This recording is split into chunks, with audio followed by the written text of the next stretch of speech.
Know her as the incredible voice from Monster RX. But did you know she has a podcast too?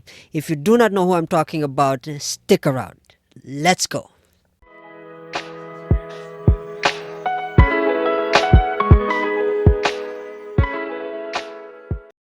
Hey folks, welcome back to another episode of Podmentorspace podcast, and this is our second review. This one is I know you guys never requested anything because you never do, but this one is a personal one because I had a personal experience of interviewing her, and I had a huge honor of interviewing her. Her name is Ria Ramirez, or no, well known as Ria Ramz. She's the voice of Monster RX, and she has a podcast. And when I found out this podcast, boy, oh boy, I was blown away. I said, I want to make an episode dedicating this episode to her. But before we get into the meat and bones of this conversation or this solo review, there are timestamps here. And of course, don't forget to like, share, and subscribe if you're a big fan of Ria Rams. And one like, on YouTube. You guys support her. And then, of course, follow on Spotify. So let's get on with it. So, what is Ria Ram's podcast? It's Let's Pretend It's 2 a.m. podcast. I gotta recommend this. I highly recommend this, but I will explain why I decided to choose this podcast. Of course, the topic of the show varies from self-love, family relationships. There's so many things that this podcast gets into, and it's more personal, it's more in-depth. If you're struggling personally, this is just the best place where you can go and just listen and just get lost, into the world of Ria Rams and her experiences, because it's a relevant experience in the self-improvement space to always be vulnerable. And some people don't have that ability, but Ria Rams puts it all on full display, even with the guest. And it's just interesting. It's just interesting. So, here are some, I want to get straight into it. Here are some lessons that I've learned from her podcast and how you can take this and implement them in your podcast. Of course, don't be afraid to be an open book. I just mentioned, don't be afraid to be an open book and dig deep into your space.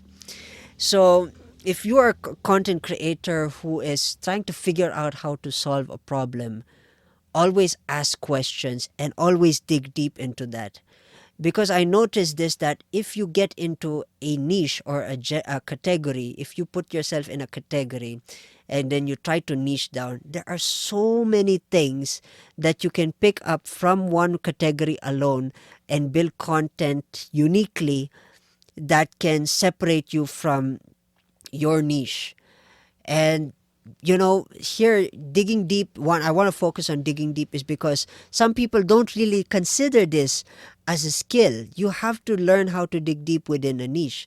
Even if you are in the niche of self-improvement, you can always go down a certain rabbit hole where you can focus on one particular niche. So how do I explain this concept? So let's say you're in the self-improvement space. Okay, fine. Let's go self-improvement. Now, self-improvement, it can be categorized into millions of things. So self-improvement, you can talk about health, you can talk about fitness, you can talk about mindsets, you can talk about experiences, you can talk about dating. So all these categories, the more you dig deep into that, let's focus on one of those categories. Let's say fitness. So you can get into the fitness of personal, so self-development, person fitness, and then slowly get into the nitty-gritty of who it is. So that's how you figure out who your niche target is. So digging deep into that opens you to a lot of potential of just not allowing yourself to be in an open space where you get lost with all the saturation, which will prevent you from starting. So I kind of went deep into that. But the whole point is, open yourself up to opportunities by asking questions.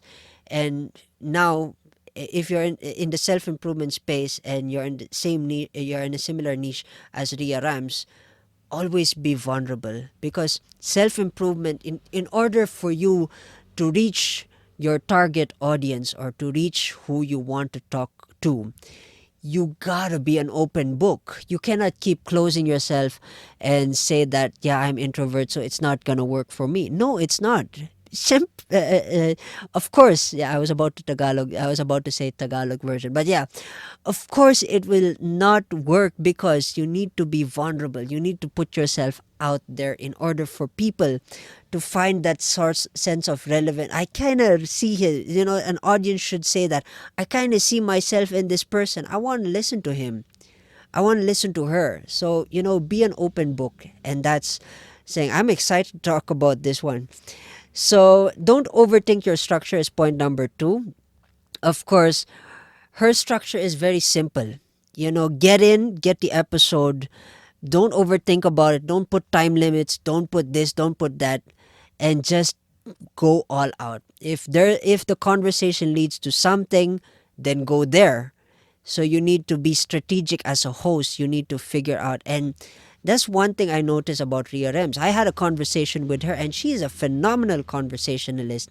Regardless on where you want to go with your story or how you want to direct the story as a host, she can take you there and still drive a point and drive a lesson. And that's beautiful. That's one thing beautiful about Ria Ramz as a content creator, because you can never get lost in the conversation. There's always something that you can pick up.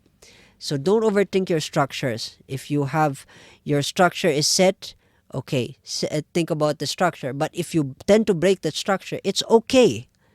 That happens as long as you learn how to pivot it back to how you built your show in the first place. And that's all I can say about structure.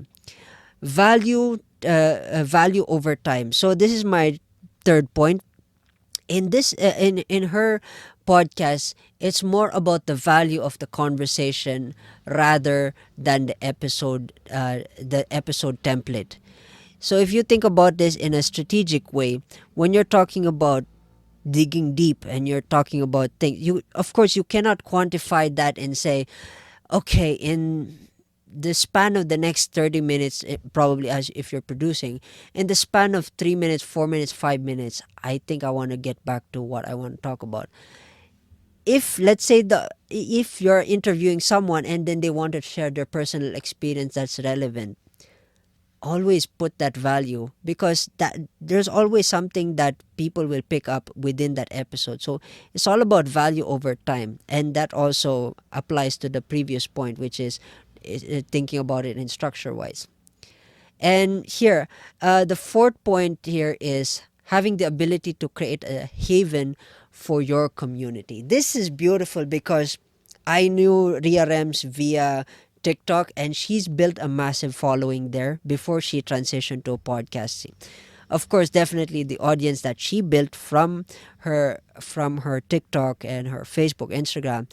I mean, I think she has an Instagram and a Facebook. That's how she built her audience. So this is also an opportunity for people. So if you intend to create a podcast but you want to build your personal brand first build your personal brand before you think of doing this.